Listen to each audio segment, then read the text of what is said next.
Les amis, bonjour à tous. Aujourd'hui, je voulais faire une vidéo essentiellement sur les cagnottes parce que voilà, j'ai fait quelques recherches et je m'aperçois qu'il y a des choses qui ne sont pas toujours très cohérentes et je voulais partager ça avec vous. Alors, cette vidéo d'aujourd'hui n'est pas adressée spécifiquement à environ les 2000 personnes qui me suivent et qui ont compris l'enjeu, le fonctionnement, comment cela doit se passer. Enfin, je sais que pour ces personnes-là, j'ai absolument rien à dire. Mais je sais qu'il y a beaucoup de gens qui ne me suivent pas dans mes points de vue, qui pensent que peut-être je dirige mal ce principe de cagnotte, par exemple, que je focalise sur une personne, par exemple, que je demande des cagnottes qui montent jusqu'à des dizaines de milliers d'euros. Je sais qu'il y a des gens qui sont peut-être un petit peu contestataires de ça, qui ne veulent pas suivre les indications et qui préfèrent donner selon leur propre ressenti, selon des petites cagnottes, selon des petits éléments. Et je vais vous montrer un exemple dans cette vidéo qui va vous préciser que, eh bien, si on ne suit pas une règle, si on ne suit pas quelque chose de propre qui est mené par des gens qui ont l'intention de bien faire, eh bien, on peut commettre des erreurs et moi, je considère que c'est une erreur importante au point d'en faire une vidéo aujourd'hui. Donc, je vais vous parler de Christopher et de Michael, qui sont, Christopher, nous nous occupons de sa cagnotte en ce moment, mais sa cagnotte, comme vous pouvez le voir, s'essouffle un peu, c'est-à-dire que des gens font des dons, mais il n'y a pas le nombre, comme j'avais dit, 5000 personnes qui donnent 10 euros, et c'est plié, c'est vraiment des petites sommes, alors qu'il y a des gens qui donnent beaucoup plus. Mais voilà, ce chiffre de 5000 personnes pour 10 euros, ça pourrait être très très facile à mener, mais ça n'est pas mené parce que il y a des choses, il y a d'autres cagnottes par exemple qui ont été ouvertes en parallèle et qui ont causé des problèmes dans la gestion des premières cagnottes qui étaient établies. Et en fait, je pense que beaucoup ne vont pas me suivre et qui vont me dire mais s'il y a d'autres cagnottes, c'est pas grave, etc. Mais en fait, j'ai des éléments que je dois partager avec vous, que je dois remettre en compte et qui vont vous faire comprendre pourquoi je réfléchis comme ça. Alors, je vous explique comment ça s'est passé et quels sont les problèmes qui nous arrivent vis-à-vis de ces cagnottes. En fait, tout début janvier, il y a eu une sorte de bouleversement. Il y a tout un tas de monde qui se sont mis un petit peu au milieu, c'est-à-dire moi, à partir du 4 janvier, j'avais fait une vidéo comme quoi je souhaitais reverser mon argent des éleveurs. C'est un petit peu parti de ça. Il y a Sébastien Béraud, par la suite, qui a fait des appels aux dons pour Julien, qui était dans une situation financière très difficile. Il y a eu Monsieur Julien Brunet, qui a relancé ses cagnottes aussi, qui a relancé son système. Donc, il y a tout un tas de mouvements qui s'est mis en place dans tous les sens.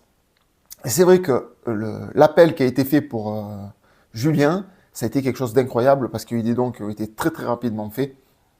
Il n'y a pas eu que Julien, après il y a eu des sommes.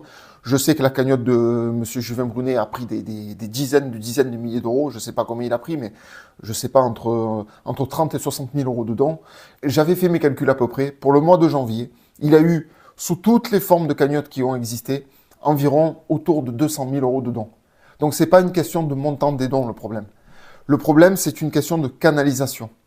Et là, aujourd'hui, nous avons un réel problème de canalisation.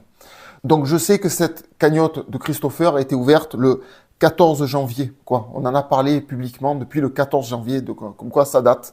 Alors, une cagnotte a été ouverte, on en a parlé pendant 3-4 jours, et après, on n'en parle plus. On est passé à autre chose. Ça, pour moi, c'est un tort. Parce que Christopher avait besoin de 45 000 euros. D'ailleurs, j'en profite, parce qu'il y a des gens, des fois, qui préfèrent avoir un peu des éléments. Donc, je vous affiche, voilà, à l'écran ici, je ne vais pas tout vous afficher parce qu'il y a des informations personnelles, j'ai un peu choisi ce que je vais vous afficher. Mais ça, c'est le compte rendu de l'entretien de Monsieur Christopher Loiseau. Donc, vous avez tous les éléments qui vous montrent sa situation.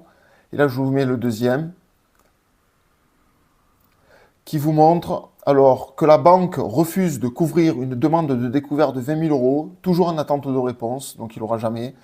À noter tout de même 35 000 euros de retard fournisseur. Christopher a négocié 15 000 euros étalés sur 3 ans, etc., etc.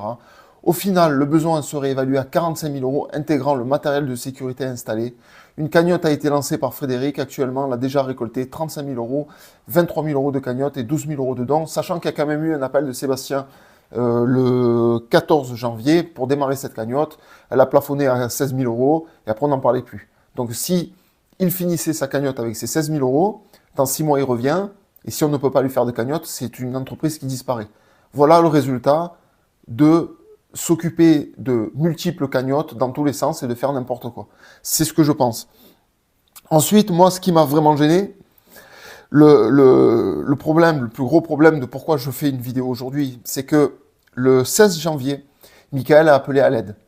Alors Michael, c'est l'éleveur de bovins qui habite en Vendée, lui aussi, près de Christopher, et que lui, il est dans une situation très dramatique. Donc pour Michael, je vais vous montrer aussi les documents. Quelques exemples, vous voyez, le contact avec Michael, donc son compte rendu a été fait, ça fait longtemps qu'une cagnotte devait être prévue. Hein. Moi, je lui ai annoncé que je lui ferais sa cagnotte au 1er mars à cause des premières cagnottes précédentes. Donc Michael, son compte rendu, voilà, un visuel vite fait. Et là, je crois que c'est sa conclusion. Conclusion, affaire déjà ancienne, bien organisée, avec des investissements judicieux couvrant une partie des charges annuelles et donnant une perspective positive, en résultat de trésorerie à horizon de 4 ans. Fin des 2 crédits principaux. En fait, dans 4 ans, il va commencer à souffler. Mais les tensions de trésorerie ont amené le Crédit Agricole à resserrer son avis et à adopter une politique beaucoup plus dure vis-à-vis de l'EARL. Plus aucun dépassement du découvert n'est autorisé, des prélèvements et même des chèques ont été rejetés. Présence de 20 000 euros de retard fournisseurs divers écumants. Le problème principal de cette affaire est sa totale dépendance au Crédit Agricole qui décide ce qu'elle veut. Laisser vivre ou mourir une entreprise comme et quand elle veut. Bon, je ne vais pas extrapoler sur la suite, ça suffit. C'est-à-dire que nous avons là, pour parler le cas de Michael, quelqu'un qui est entre les griffes d'une banque et qui cherche à ce que son exploitation disparaisse. Michael s'est engagé, j'ai des discussions avec lui, à proposer de la viande en direct une fois qu'il sera remis sur pied grâce aux cagnottes.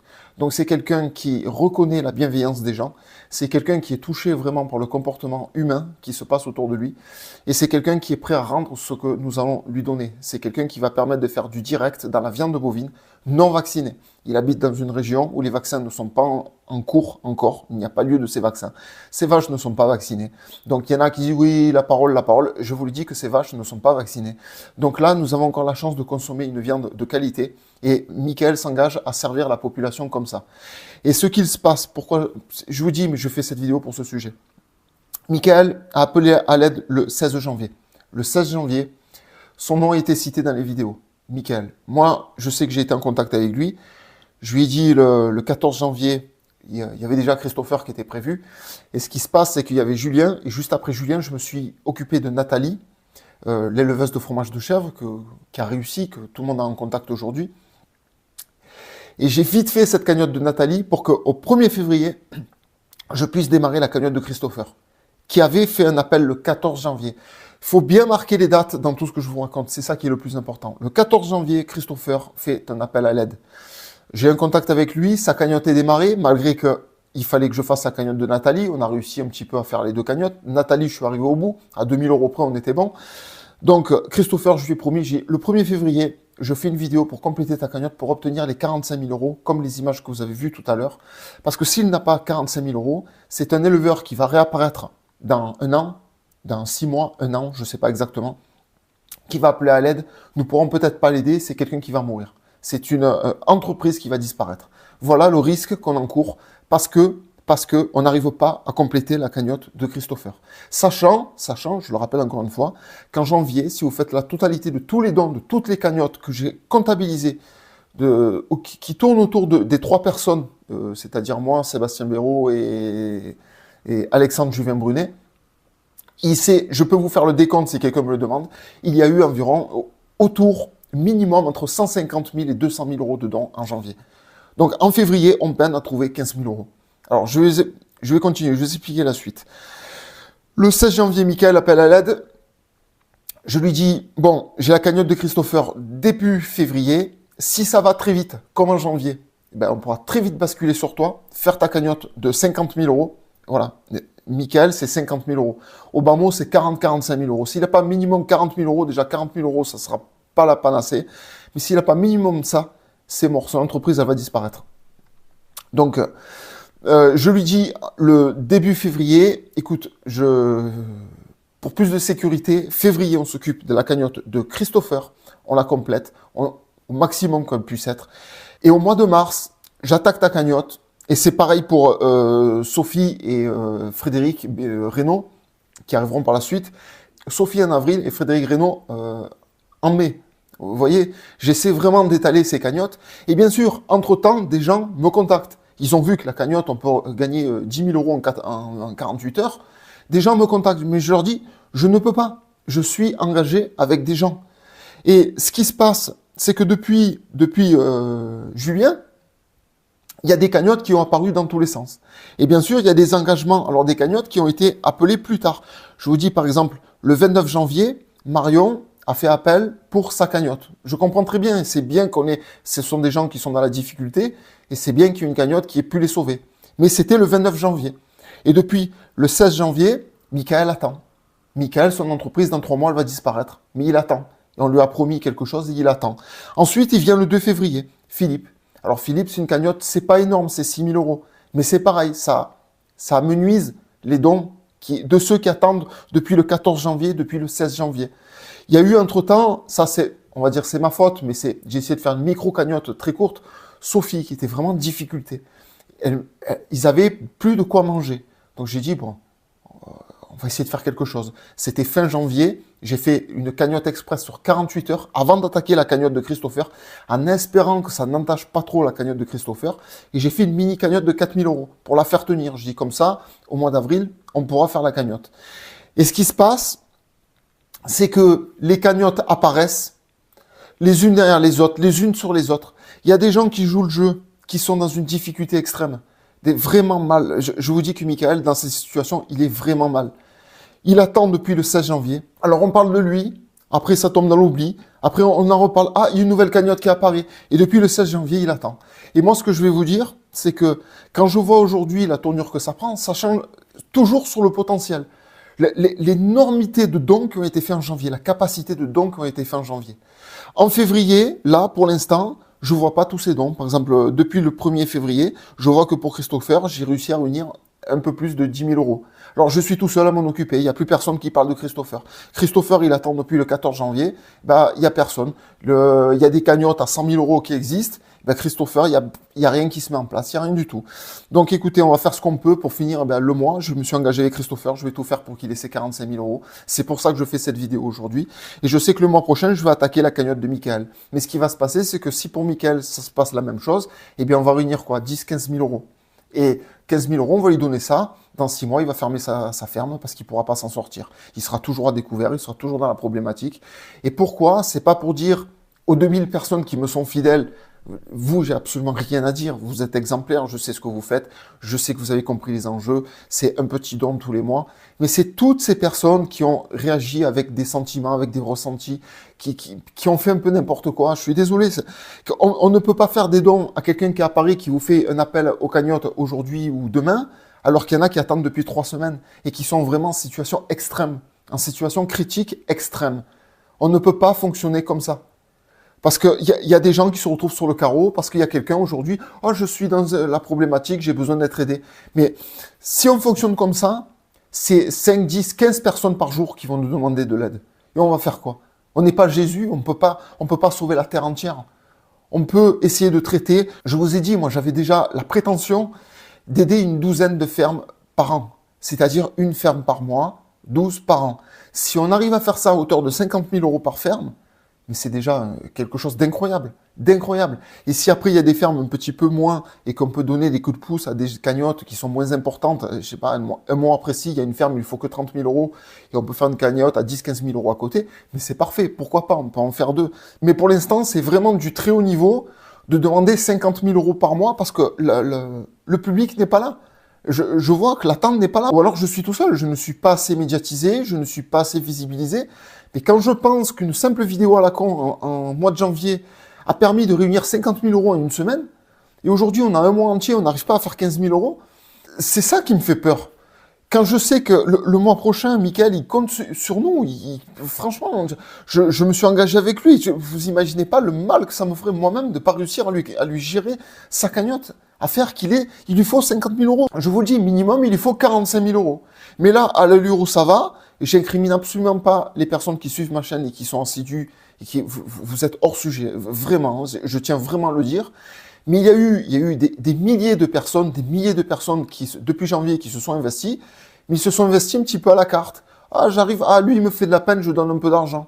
Alors qu'est-ce qu'il faut faire? Il faut pleurer, il faut montrer aux gens qu'on va peut-être se suicider pour que d'un coup tout le monde se réveille, tout le monde fasse des dons. Mais c'est pas comme ça que ça va marcher, en fait. Il faudrait que les gens réfléchissent un peu, se concentrent sur le sujet, se disent, nous devons monter une armée ce que je dis depuis le début. Nous sommes 10 000 à verser 10 euros par mois. C'est terminé, quoi. L'agriculture est à nous. Mais non, les gens, tout le monde s'éparpille, tout le monde va dans tous les sens. D'un coup, il y a une cagnotte demain, il va y avoir une cagnotte qui va apparaître. Et ben la personne, elle va prendre 7, 8, 10, 15 000 euros. Peut-être parce que d'un coup, ça a fait le buzz, ça a créé du sentiment. Alors, tout le monde va s'affoler, tout le monde va faire sa cagnotte. Alors que je vous dis qu'il y a Michael qui attend depuis 1 mois et demi. Il attend début mars pour faire une belle concentration où tous les dons devraient se concentrer sur lui. Ben non, parce qu'il y a des cagnottes qui vont apparaître dans tous les sens, ça va être dispersé et Michael il va gagner 15 000 euros. Et ces cagnottes qui apparaissent dans tous les sens, ils vont prendre peut-être 15 20 000 euros eux aussi. Dans 6 mois, ils vont être encore dans la panade, ils vont encore demander une cagnotte et Michael il va encore demander une cagnotte. En fait, on s'en sortira jamais. Si les gens ne percutent pas qu'il faut s'organiser, se concentrer, en faire un seul par mois, et que toutes les personnes se concentrent autour de même organisme, et qu'ils sauvent les agriculteurs les uns derrière les autres, nous allons faire n'importe quoi et nous sauverons personne. Voilà. C'est ce que je voulais dire. Franchement, c'est même pas un coup de gueule, ça me fait énormément de peine parce que je me suis engagé avec ces gens-là. Vous imaginez pas l'espoir que ces gens-là, ils ont. Vous imaginez pas Christopher, Michael, Sophie et Frédéric, l'attente qu'ils ont pour espérer survivre et mener une vie à peu près normale. Et eux, ils sont sur liste d'attente depuis 15 jours, 3 semaines. Et ils attendent, ils sont silencieux. Ils savent qu'il y a une organisation. Ils se tiennent à l'organisation. Et là, on vous sollicite tous les jours dans tous les sens pour des cagnottes qu'il faudrait ouvrir pour demain ou après-demain. On ne peut pas fonctionner comme ça. Et je vous dis que si les gens ne s'organisent pas, ne se régulent pas, ne se mettent pas en place derrière un mouvement propre, structuré, organisé, si on ne fait pas ça, ce truc de cagnotte, ça va se casser la gueule et tout va disparaître. On va tout perdre. La moitié des éleveurs, on va les aider pour 6 mois. Et après, ils vont revenir. Les gens, ils vont en avoir marre. Comment lui, on a déjà donné, il est encore là. Ça va essouffler tout le monde. Et on va faire n'importe quoi. Et tout ce qu'on est en train de faire va se casser la gueule. Voilà. C'est pour ça que j'ai pas le droit de faire ça à ces gens-là. Je leur ai promis que j'allais les aider. Je n'ai pas le droit de me retrouver à ce qu'ils ont un petit billet juste pour s'en sortir 3 mois. Et qu'après, on va les voir revenir. Il va falloir encore qu'on s'occupe d'eux si nous sommes encore en capacité de s'occuper d'eux. Donc, mon message d'aujourd'hui, c'est qu'il faut se canaliser sur un seul réseau. Là, par exemple, aujourd'hui, nous avons créé, depuis hier soir, c'est une nouveauté pour essayer de se préciser, c'est bien, ça correspond à ce que j'attends, donc c'est bien, où les principaux organisateurs de ce que nous faisons sont réunis, nous nous concertons, et comme ça, j'espère que ça va nous permettre de placer les cagnottes dans le bon sens, dans le bon ordre, par rapport aux demandes, par rapport aux besoins de chacun, et par rapport à l'urgence. Tout ça entre en jeu et on place un ordre par rapport à ça. Mais par contre, je vous le dis clairement, on ne pourra pas sauver 100 fermes par an. C'est pas possible. Déjà, j'ai la prétention d'en sauver une douzaine. C'est déjà, pour moi, c'est énorme. C'est quelque chose de grand. Donc, on va faire le maximum. Mais si les gens ne s'organisent pas, se canalisent pas et nous suivent pas, normalement, on aurait fini la cagnotte de Christopher. On aurait attaqué la cagnotte de Michael. Nous en avons largement les moyens, mais ça ne se passe pas comme ça. Je sais pas si tout est dispersé, chacun fait un peu la sienne. Il y a des cagnottes là de 100 000 euros qui existent, on ne sait pas quoi elles servent, elles maintiennent à 100 000 euros. J'ai une liste comme ça, moi, de gens qui ont besoin d'être aidés. Ces cagnottes, elles bougent pas. Il y a 3 000 euros par-ci, 2 000. Ça sert à quoi, ces cagnottes? Là, il y a des gens qui vont perdre leur ferme dans quelques jours, dans quelques mois. Et il y a des cagnottes qui sont créées, on ne sait pas à quoi ça sert. Voilà, par exemple, vous voyez. Donc, je vous le dis clairement, si on ne se canalise pas, on ne se centre pas sur un seul réseau d'action directe qui a du résultat concret. Julien, c'était concret. Julien est apparu, il n'y avait personne d'autre. Imaginez à côté de Julien, on aurait créé 15 cagnottes. Mais Julien, il sera encore dans la merde aujourd'hui. C'est ça que je veux vous dire. Donc, on en prend un, boum.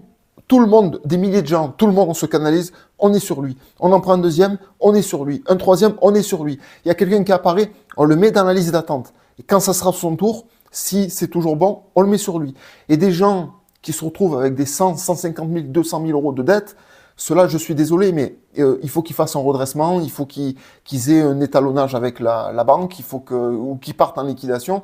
Mais on ne pourra pas, déjà que 50 000 euros, c'est prétentieux, on ne pourra pas sauver des gens des sommes de 100 000 euros, de 150, 200 000 euros. C'est pas possible. Peut-être un jour, attention. Mais pour l'instant, c'est strictement impossible. J'ai une peur immense de ne pas pouvoir trouver les 50 000 euros pour Michael au mois de mars. Alors imaginez. Donc voilà, j'espère que le message est passé. Pour moi, c'est très important, ça me prend à cœur. Franchement, même ça me fait du mal. Parce que je sens qu'il y a des catastrophes qui vont arriver. Et je suis au centre de ces catastrophes, je les vis sur le premier plan. Et si ce message ne passe pas, Je vous dis, même pour moi, ça va être catastrophique. Donc voilà, je ne vais pas en dire plus, la vidéo est déjà très longue. Je vous remercie énormément pour ceux qui sont assidus, ceux qui savent que ce message ne les concerne pas. Vous êtes des milliers, vous êtes pour moi 2-3 000 personnes que vous avez tout compris à l'avance. J'avais pas besoin de faire cette vidéo pour vous, mais je fais cette vidéo pour ces 200 000 euros qui ont été donnés dans tous les sens et que pour aujourd'hui, il n'y a plus d'argent. Je veux dire, ça, c'est complètement dingue. C'est-à-dire, on est capable de donner un petit peu tous les mois, faire quelque chose de régulier et d'avoir des sommes concrètes et de savoir où on va. Là, pour l'instant, on ne sait rien du tout. C'est la panade, on part à gauche, on part à droite, on fait n'importe quoi. Et ça va tout détruire. Si on reste comme ça va tout détruire. Donc, j'espère qu'à partir de maintenant, on va se structurer, on va construire quelque chose de droit, de correct. Christopher, Michael, après il y aura Sophie, après il y aura Frédéric. Tous, ils ont des choses à rendre à la population en plus. Après, il y aura d'autres personnes qui vont se rajouter, nous sauverons des gens derrière les autres. Mais si nous nous focalisons pas sur des cagnottes strictes, nettes, nous allons détruire ce principe de cagnotte. Voilà. C'était mon message du jour. Un peu long, je me suis répété plusieurs fois, mais voilà, il fallait que ça sorte parce que ça me fait un peu de mal, parce que j'ai vraiment peur pour ces éleveurs et j'espère qu'ils s'en sortiront. Merci à vous, je vous remercie de m'avoir écouté. À très bientôt pour ma prochaine vidéo. Bojiaki.